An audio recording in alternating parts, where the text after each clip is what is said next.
So in this video, we're going to take a look at what Kami can do for you and your students during this time.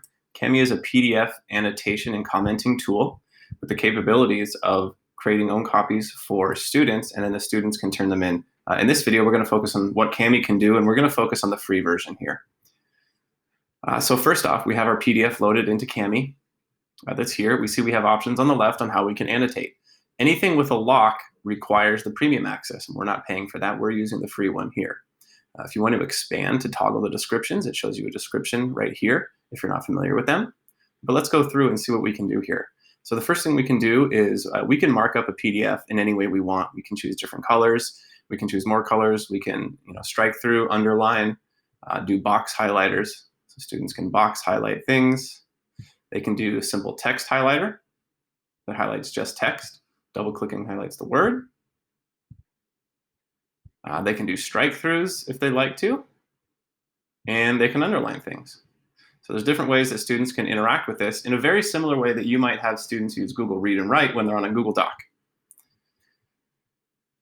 We can also comment like a Google Doc. We notice that voice comments and video comments and screen captures are part of the premium service, but we are allowed to use text comments. So like normal, students would click here, insert their comment, click enter, and it posts their comment.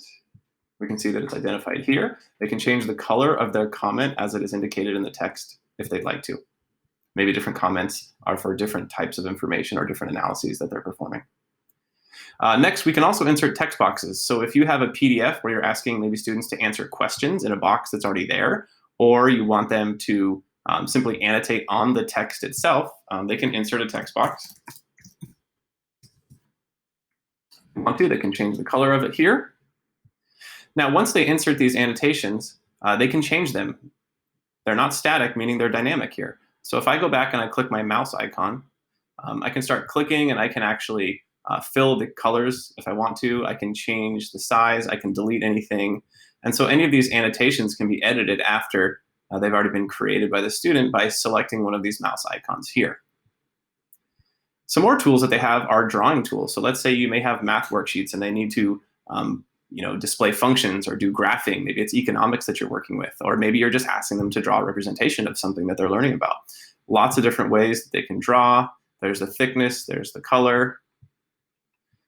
So they can do all kinds of things, just like if it was a Google drawing, but they're doing it on a PDF here. They can also insert shapes.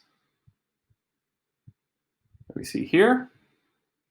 And of course, at the end, if they need to erase something, they can erase, clear all annotations. So if they click the eraser and they hover over it, it's just going to click and it's going to delete the annotation that they made.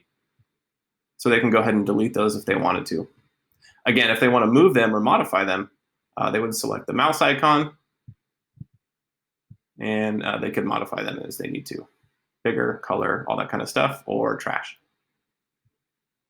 So these are a handful of Kami features that you can use with your students during this time if you need them to access and interact with a PDF.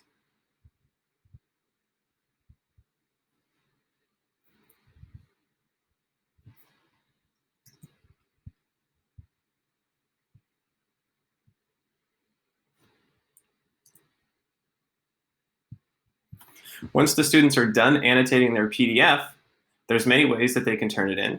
The next couple of videos will show you how students can get a shareable link directly to this annotated document that they've created. Additionally, we'll take a look at how they can turn this in if you're using Schoology.